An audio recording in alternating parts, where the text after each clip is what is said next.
So, number one, excuse all the bits of timber. I'm being over cautious here with the amount of jack stands and everything underneath. But sure, look, it's very easy.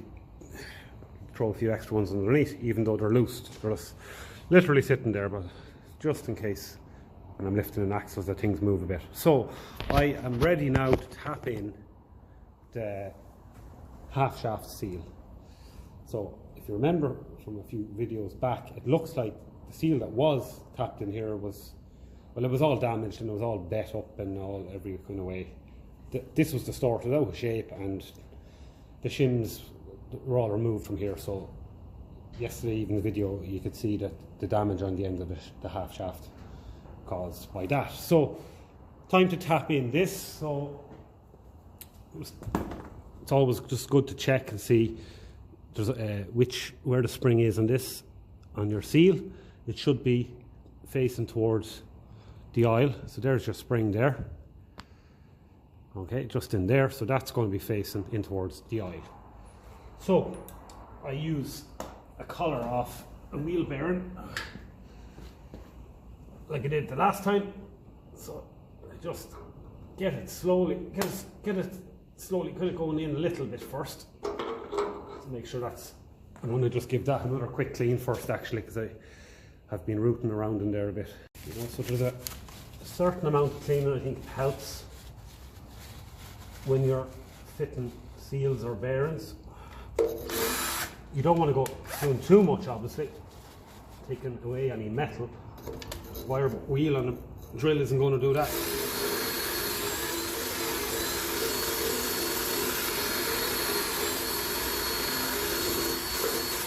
But if there's a burr or anything like that, I'm going to have a look in there with a torch.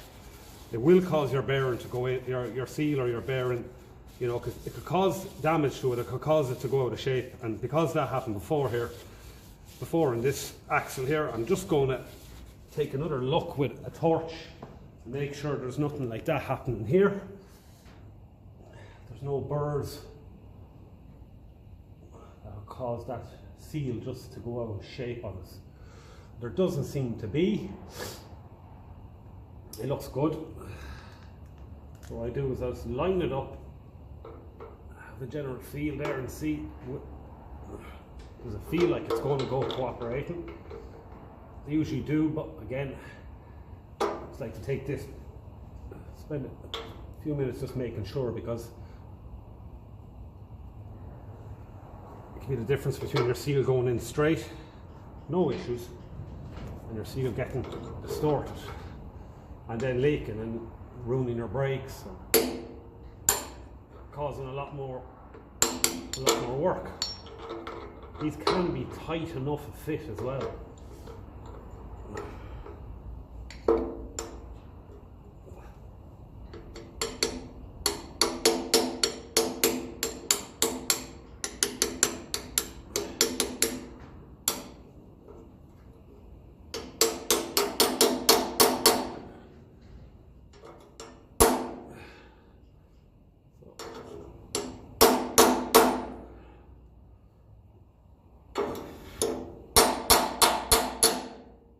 You want to feel it going in nice and level. So I just try and take my time with this, because giving big slaps there, it could cause it to go out of shape very, very easily. They're not expensive, you have to buy them in packs of 2, but you have to order them and wait for them to come and all of that, and it's holding you up. So a lot easier, a lot cheaper, saves a lot more time. Spending the time putting them in.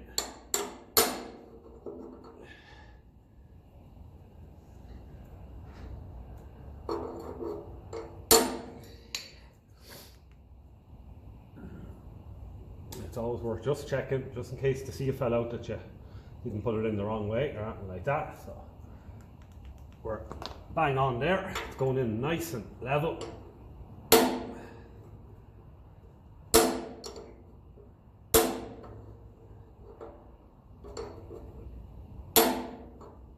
Lovely. I'm kind of feeling my finger to see where it needs the next tap.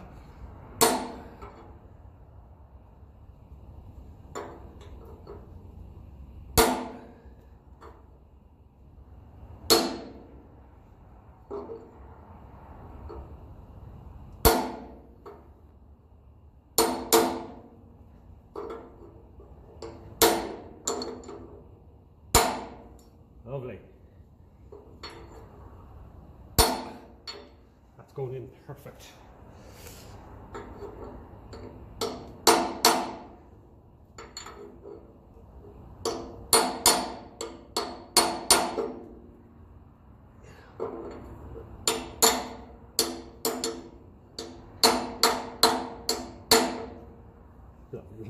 It's a nice feeling when it goes in nice and steady each tap.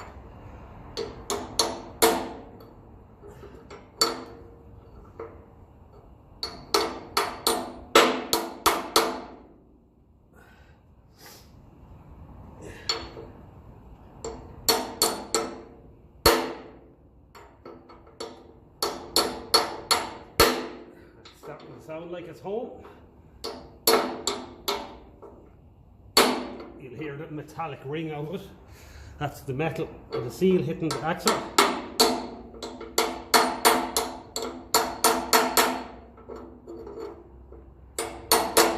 And as you can hear, I'm not hitting it very hard.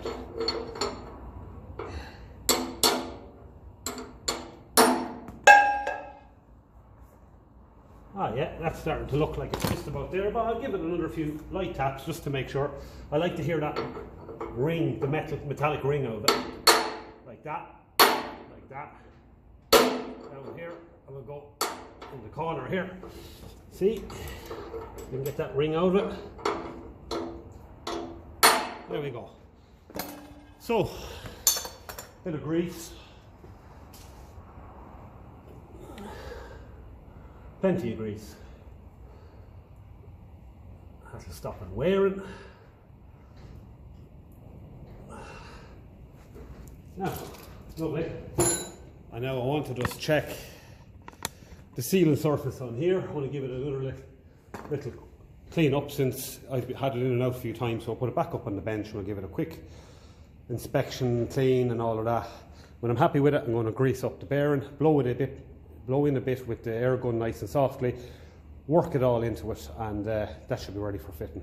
So took off the shins there, just getting a final inspection and clean up. I've cleaned up this seal surface. It doesn't matter about that black ring, that's from the old seal. It's very, I can't feel any wear at all there. I've given it a bit of a polish up. The most important thing, this sealing surface, is that it's smooth. If it's pitted, well, you're never really going to go getting a seal to seal properly, but they're never pitted, like, unless they were left outside. Once they're in the tractor, even if the seal was leaking, and you know, it obviously leaked oil on it, so you never see them fitted. So, blown out with the air gun. Now it's going to be time to get the fingers dirty here. So I'm going to push all this down into the rollers. I'm going to just use the air gun then, use that to shoot down, and what I can do then is I can lift up the bottom and I can get it to work its way. Doesn't matter if you get grease on this, I also have a bit of grease on that anyway, so that your shins don't rust to it right now. There shouldn't be any rust in there, but still it makes it easier to take it apart if you take it apart again. And because we'll have our new seal fitted, there'll be oil up to this part, to this level, and anything past here should just be grease. So it's no harm having plenty of grease in the area. It's strange that these don't have a grease nipple. Ferguson 20 had a grease nipple, some of them anyway. You could give it a dart of grease every now and again. So these you do have to pack them fairly well. Hopefully this won't ever have to come out again.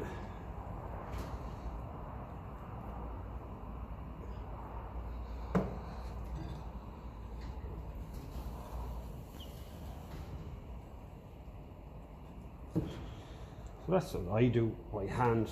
Get as much of it in as you can. Push it in between the rollers. Rollers are big, so you'll get plenty pushed down between it. And then I'm just going to get the air gun.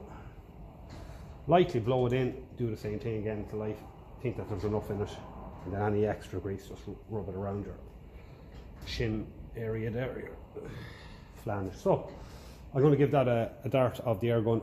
I won't record it because it can be a little bit messy So I'll get back then when we're ready to fit this. Okay, time for the half shaft. I don't think I'm forgetting anything.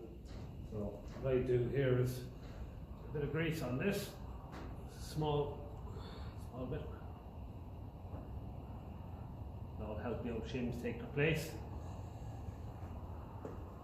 Actually, it's a brake backing plate that rubs off that, so I'll get the half shaft now. It's after getting the grease blown into it and more grease. So we have our seal in, so nice and easy with the splines. Don't want to go down. I'm jumping ahead. Now, so brake backing plate. Now we have to have this lined up with where it has to go for the brake rod. Don't think we need anything else. We have the shims on. Okay. So take two, nice and easy through the seal.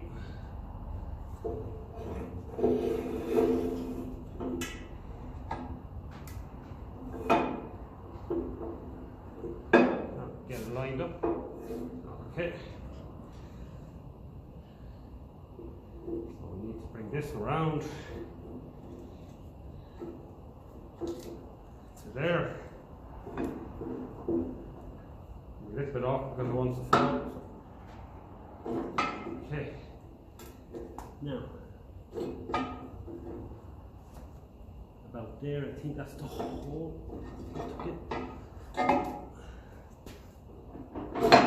Okay. Now, take a second here to, am I doing this right? I'm doing it wrong. Always make that mistake. Brake backing plate was on back to front. Yeah, it is. No harm. No harm done. Right. Take three. So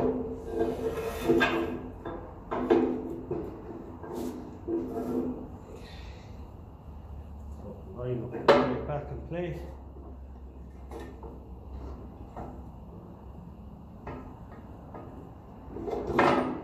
Okay, good. Pull back. The stud isn't sticking through enough, I don't think, for spring washer. No, give it a quick kick. Still isn't. I need the spring washer. I'll take the spring washer off. Use the nut to pull it in. I think that's everything. I keep feeling I've forgotten something. Seal is in, shims are on, bearings greased, seal surface on the half shaft is clean, greased. Right, I think that's it. It's not a big job to take it out. I have forgotten that. I think I have.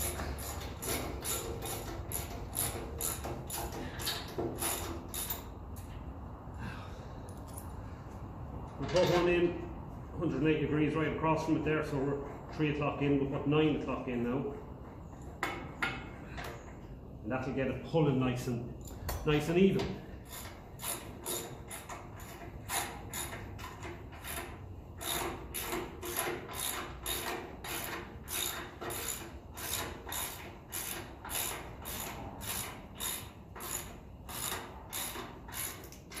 Lovely. So I'm going to come back when I have all of them in, and then I'm going to give that axle a quick spin and make sure when there's with the 12 studs in that it's still doing what it's meant to do. It's not too tight. That's all the 12 studs back in, and you'll probably see here now the benefit of getting them studs threaded in. Very little thread sticking out here. It's exactly what I want to see. Gives the strongest pull and the most level pull. So you want this to be turning nice through.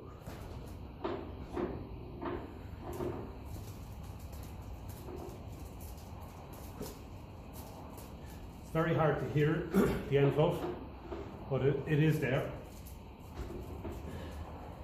So yeah, I'm very happy with that. So I just want to get a rag and make sure that any of that oil that and grease from when the seal was gone.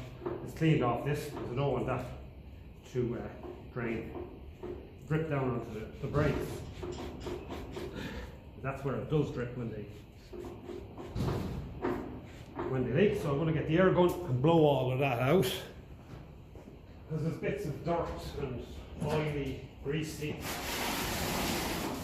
stuff there, so I may as well get all of it gone out, so that we can say that when we have our new brakes on, there's going to be nothing there that's going to stop them from working. Perfect.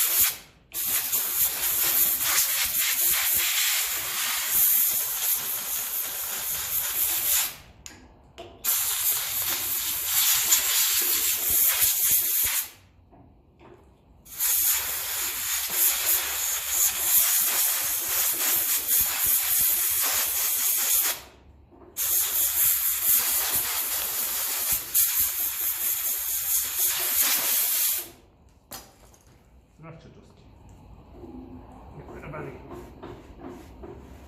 stuff that's thinking of falling onto our nice new brake shoes.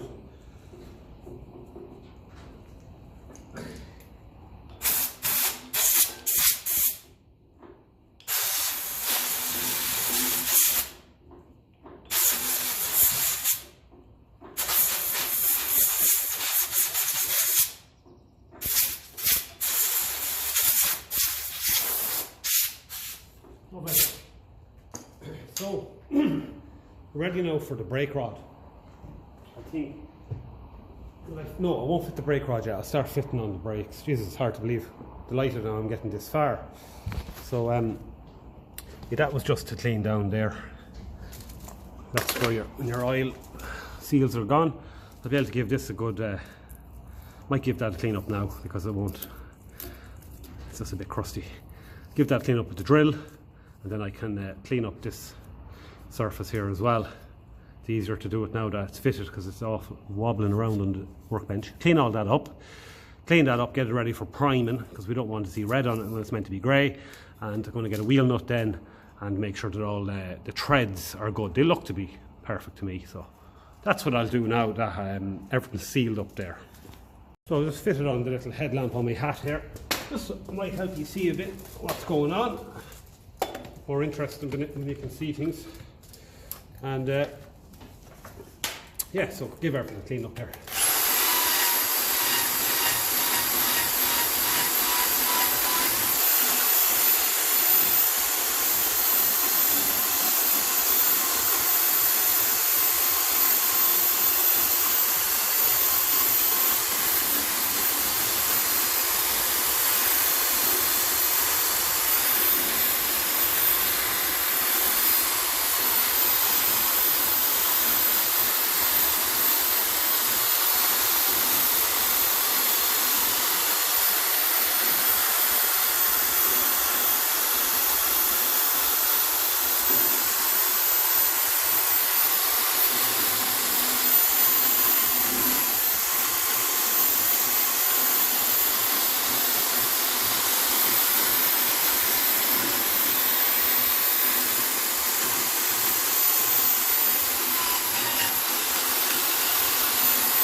final one.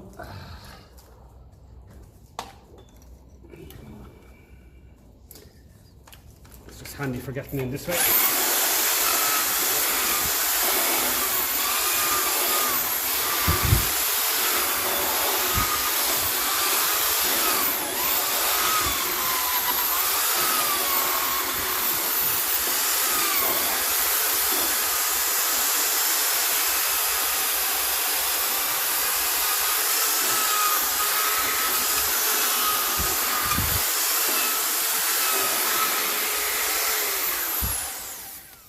Okay, so wheel nut now, and we'll see how things are looking.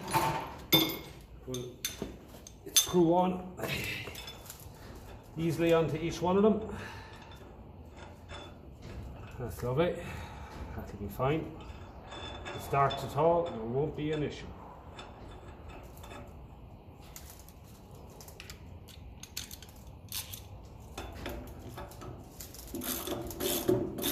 Yeah, won't be an issue.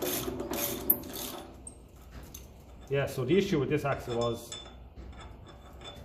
all the shins were taken out of it. Buff it up again, the other one, and got that. So you can see here yourself, this isn't going to happen again.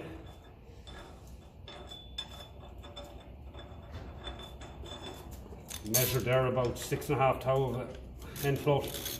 Probably going back to about 5 thou there anyway when you put the rest of the studs in. So 5 thou is a gap.